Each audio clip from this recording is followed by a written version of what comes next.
بسم اللہ الرحمن الرحیم۔ السلام علیکم ورحمۃ اللہ وبرکاتہ۔ اس سے پہلے سبق میں ہم نے تثنیہ کے بارے میں جانا کہ حالت نسبی میں تثنیہ کا اعراب کیا ہوگا، اور آج کے سبق میں ہم جانیں گے فعل مجہول کا بیان۔ پیچھے بھی فعل مجہول کا بیان گزر چکا ہے، پچھلے ویڈیو جو ہمارے اپلوڈ ہو چکے ہیں ان میں ہم نے فعل مجہول کے بارے میں ڈالا تھا۔ اس سبق میں یہ سبق جو بیان کرنے کا مقصد ہے، اس سبق میں فعل مجہول مزید فی اور رباعی مزید فی کے بارے میں جانیں گے کہ اس کو کس طریقے سے مجہول بنایا جاتا ہے اور کیا اعراب ہوگا ان کا، کیا وہی حرکتیں آئیں گی جو مضارع مجہول اور ماضی مجہول میں تھیں یا دوسرے کوئی طریقہ اختیار کیا جائے گا۔ فعل مجہول کا بیان۔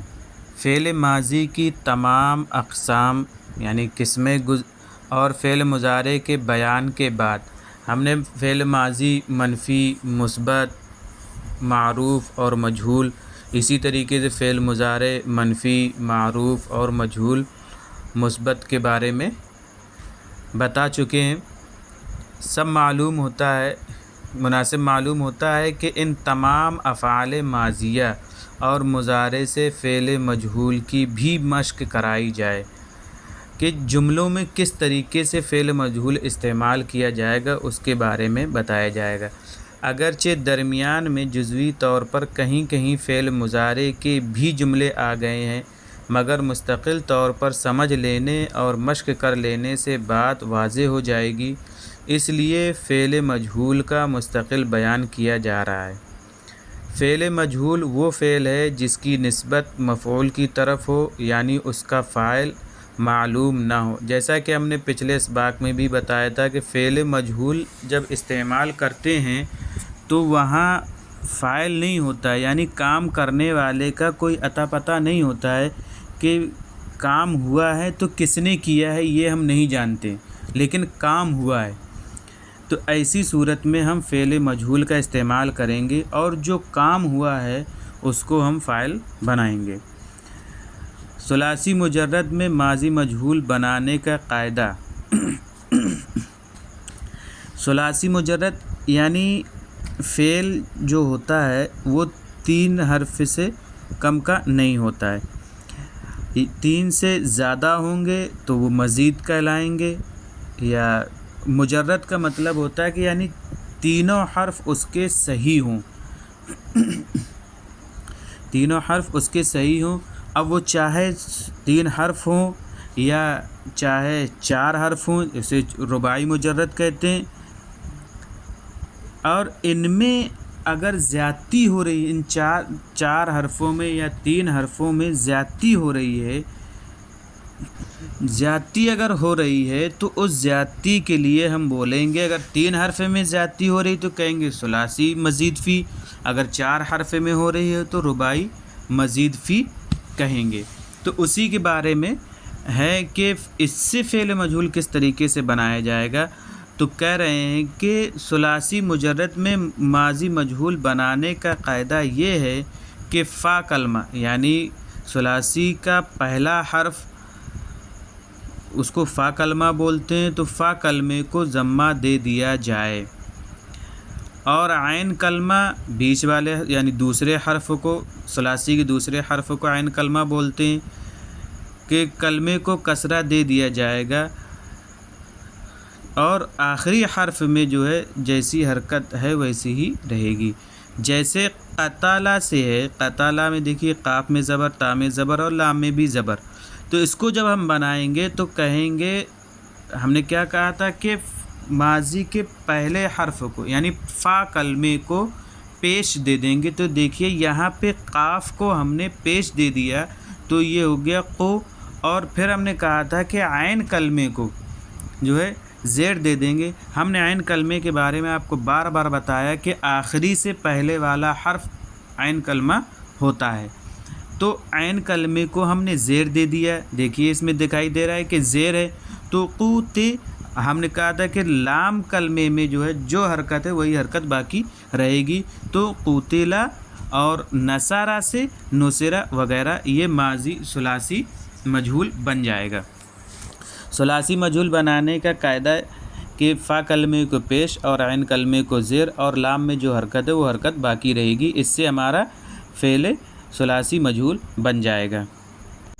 ثلاثی مجرد سے فعل مضارع مجہول بنانے کا قاعدہ، یعنی ثلاثی مجرد ہے تو پھر اس کا مضارع کس طریقے سے مجہول بنایا جائے گا، اس کے بارے میں بتا رہے ہیں کہ علامت مضارع کو ضمہ دے دیا جائے اور عین کلمے کو فتحہ دے دیا جائے۔ پھر میں وہی بات دہراؤں گا کہ عین کلمہ آخر سے پہلے والے حرف کو کہتے ہیں اور لام کلمے کو اپنی حالت پر چھوڑ دیا جائے گا، جیسے یضربو سے یضربو اور یقتلو سے یقتلو وغیرہ۔ ماضی اور مضارع کو مجہول بنانے میں تھوڑا سا فرق ہے، صرف عین کلمے کی حرکت کا فرق ہے، باقی ماضی کے شروع والے حرف میں پیش لگتا ہے تو یہاں بھی مضارع کے شروع والے حرف پر پیش لگے گا، جسے ہم علامت مضارع بولتے ہیں۔ اور آخر سے پہلے والا حرف جو ہوتا ہے وہ عین کلمہ ہوتا ہے، تو عین کلمے میں ماضی میں زیر تھا تو مضارع میں زبر دے دیا جائے گا، جیسا کہ مثالوں سے واضح ہو رہا ہے۔ یضربو سے یضربو، دیکھیے علامت مضارع کو پیش دے دیا اور آخر سے پہلے والے حرف کو زبر دے دیا۔ یقتلو سے تو یقتلو کر دیا وغیرہ۔ اب ان کو ثلاثی مزید فی بنانا ہو یا رباعی مجرد بنانا ہو اور رباعی مزید فی بنانا ہو، تو ان تمام افعال کے ماضی مجہول بنانے کا قاعدہ یہ ہے کہ آخر حرف سے پہلے والا حرف مکسور ہوگا۔ وہی عین کلمہ، یعنی آخر سے پہلے والا حرف عین کلمہ ہوتا ہے تو آخر سے پہلے والا حرف کیا ہوگا؟ مکسور ہوگا، بقیہ ہر حرف متحرک مضموم ہو جائے گا۔ یعنی عین کلمہ سے جتنے بھی حرف پہلے آئیں گے وہ سب کیا ہو جائیں گے؟ مضموم ہو جائیں گے، یعنی پیش والے ہو جائیں گے۔ جتنے بھی حرف عین کلمہ سے پہلے آئیں گے وہ سب مضموم ہو جائیں گے، لیکن اس کا عین کلمہ جو ہے مکسور ہوگا۔ یہ ماضی کی گردان کا قاعدہ ہے، اگر مضارع بنائیں گے تو اس کا طریقہ الگ ہے۔ تو کہہ رہے ہیں کہ ان تمام افعال کے ماضی مجہول بنانے کا قاعدہ یہ ہے کہ آخر حرف سے پہلے والا حرف مکسور ہوگا، بقیہ ہر حرف متحرک اور مضموم ہو جائے گا اور ساکن اپنی حالت پر باقی رہے گا۔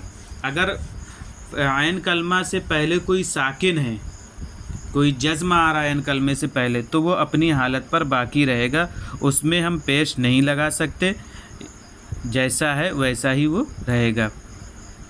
جیسے اکرما سے اکرما، تو اکرما میں دیکھیے کہ اس میں کاف ساکن ہے تو ہم نے اس کو ساکن رکھا ہے، ہم نے اس کو مضموم نہیں کیا ہے۔